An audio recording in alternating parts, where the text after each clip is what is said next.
Assalamualaikum warahmatullahi wabarakatuh. Kenalkan, saya Dito Hafidah Muhammad dengan NIM 210410401086.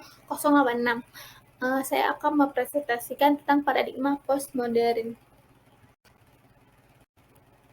Dalam paradigma postmodern terdapat beberapa aliran. Yang pertama ada aliran fenomenologis.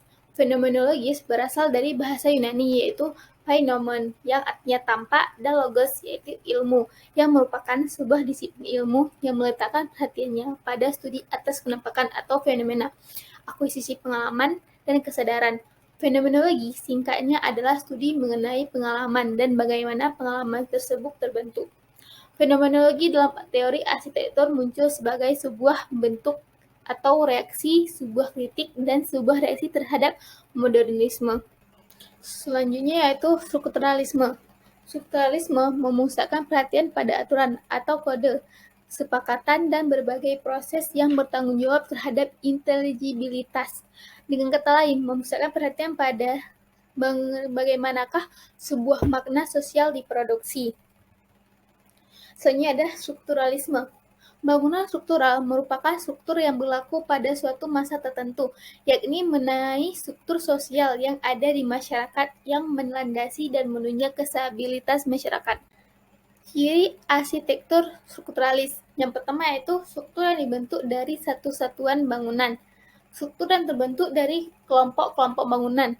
Struktur yang terbentuk dari unit-unit struktural. Struktur yang terbentuk dari unit-unit komunikasi, yaitu vertikal dan unit horizontal. Yang terakhir yaitu struktur lain atau tanpa kisi. Selanjutnya yaitu contoh dari strukturalisme. Yang pertama yaitu ada Habitat 67, Bilik Budaya Yamashi di Kofu, Trenton Badhouse di Edwin, Zentrum Paul Kell, dan Swiss Pavilion Expo 2000. Selanjutnya yaitu ada post-strukturalisme. Post-strukturalisme adalah sebuah aliran yang bertolak belakang dengan aliran strukturalisme yang dicetuskan oleh Claude Lévi-Strauss.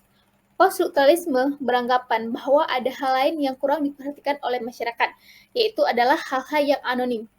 Post-strukturalisme lahir setelah adanya aliran strukturalisme, atau berarti post-strukturalisme sedang dalam perkembangan di dunia untuk menunjukkan eksistensinya. Konsep dasar dari strukturalisme adalah unsur-unsur dan totalitas dengan pola antarhubungan di dalamnya, disebut sebagai penelitian ergosentrik yang berpusat pada karya dan menolak penulisan dan pembaca. Ciri-ciri bangunan yang sudah terpengaruh oleh aliran post-strukturalisme pada umumnya adalah bentuk bangunan yang tidak teratur atau bahkan bentuk yang tidak wajar bagi sebuah bangunan. Bangunan-bangunan ini biasanya terletak di tempat yang strategis karena arsitek yang membuat ingin menunjukkan hasil karyanya kepada publik dan dipublikasikan ke seluruh dunia. Pada umumnya, bangunan-bangunan ini besar, bahkan tinggi. Contohnya yaitu ada Burj Khalifa di Dubai, India, yang sekarang merupakan bangunan pencakar langit tertinggi di dunia. Selanjutnya ada aliran dekonstruksi. Kata dekonstruksi mengacu pada zaman perkembangan setelah postmodern yang muncul pada tahun 1980-an. Paham dekonstruksi, menurut seorang filsuf Prancis, Jacques Derrida, istilah dekonstruksi pertama kali digunakan pada dalam ilmu kesastraan dan ilmu filsafat Prancis dengan konotasi arti sebagai metode. Dekonstruksi berasal dari kata de dan constructio dalam bahasa Latin. Pada umumnya, de berarti ke bawah, pengurangan, atau terlepas dari. Sedangkan constructio berarti bentuk, susunan, hal menyusun, hal mengatur. Sejarah dari dekonstruksi. Dekonstruksi berasal dari sebuah konsep filosofi Perancis yang diturunkan oleh Jacques Derrida, yaitu seorang filsuf Perancis. Dekonstruksi sendiri adalah sebuah konsep yang dalam aplikasi terapannya tidak mudah disampaikan, sebagaimana pemahaman yang baku mengenai konstruksi dekonstruksi. Dekonstruksi dalam arsitektur. Aliran dekonstruksi mulanya berkembang di kalangan arsitek Prancis dan Inggris. Munculnya arsitektur dekonstruksi sekitar tahun 1988 dalam sebuah diskusi akademi forum di Theatre Gallery, London. kemudian disusul oleh pameran di Museum of Art, New York, dengan tema Deconstructive Architecture, yang diorganisir oleh Phil Jameson dan Mark Wiegel pada 23 Juni dan sampai 30 Agustus 1988, yang mencetuskan dekonstruktivisme yang lebih berkonotasi pragmatis dan formal serta berkembang di Amerika. Terdapat 7 arsitek yang menampilkan karya-karyanya, yaitu Peter Eisenman, Bernard Sumi, Daniel Libeskind, Frank Gehry, Zaha Hadid, Rem Koolhaas, dan Kop Himmelblau. Gejala dekon dalam arsitektur telah menjadi tema perdebatan yang hangat dengan karya-karyanya yang mendobrak aturan-aturan yang berlaku. Arsitektur rekonstruksi juga telah menggariskan beberapa prinsip penting mengenai arsitektur. Terdapat 4 prinsip penting tersebut. Yang pertama yaitu tidak ada yang absolut dalam arsitektur, sehingga tidak ada satu langgam yang dianggap terbaik sehingga semuanya memiliki kesempatan yang sama untuk berkembang. Kedua, tidak ada pendewaan tokoh dalam arsitektur, sehingga tidak timbul kecenderungan pengulangan ciri antara arsitek satu dan lain hanya karena arsitek yang satu dianggap dewa yang segala macam karyanya harus ditiru. Ketiga, dominasi pandangan nilai absolut dalam arsitektur harus diakhiri, sehingga perkembangan arsitektur selanjutnya harus mengarah kepada keragaman pandangan dan tata nilai. Keempat, pengutamaan indera penglihatan sebagai tolak ukur keberhasilan suatu karya dalam arsitektur harus diakhiri. Potensi indera lain harus dapat dimanfaatkan pula sebagai keseimbangan. Terdapat 2 aliran dalam dekonstruksi. Arsitektur dekonstruksi bisa lahir dari pengaruh filsafat Derrida, sehingga disebut sebagai dekonstruksi Derridean.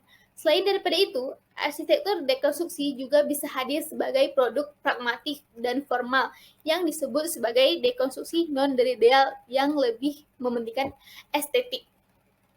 Berikut merupakan arsitek-arsitek Derridean. Yang pertama ada Bernard Sumi,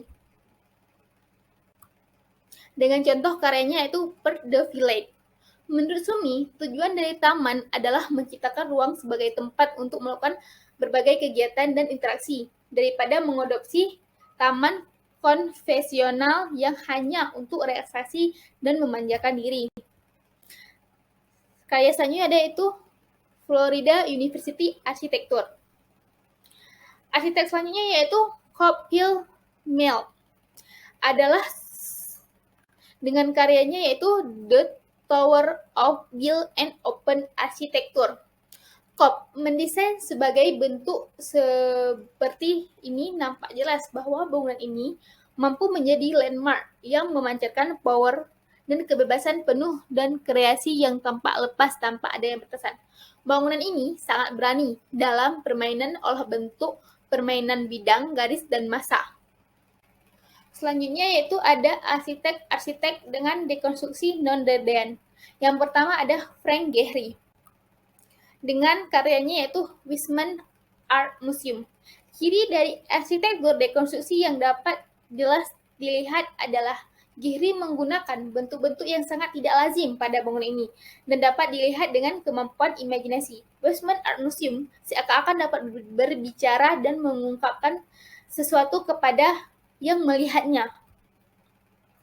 Arsitek selanjutnya ada Rem Koolhaas, dengan karyanya yaitu Perpustakaan Pusat Seattle OMA atau Rem Koolhaas di Washington. Arsitek terkenal Rem Koolhaas di puncak pimpinan firman arsitektur OMA dan LMN memberi sentuhan pada salah satu bangunan dekonstruktivisme paling menunjukkan di dalam bentuk Seattle Central Library. Dalam dekonstruksi terdapat dampak positif dan negatif. Dampak positifnya itu membuka pintu ke arah kebebasan memaknai. Sedangkan dampak negatifnya yaitu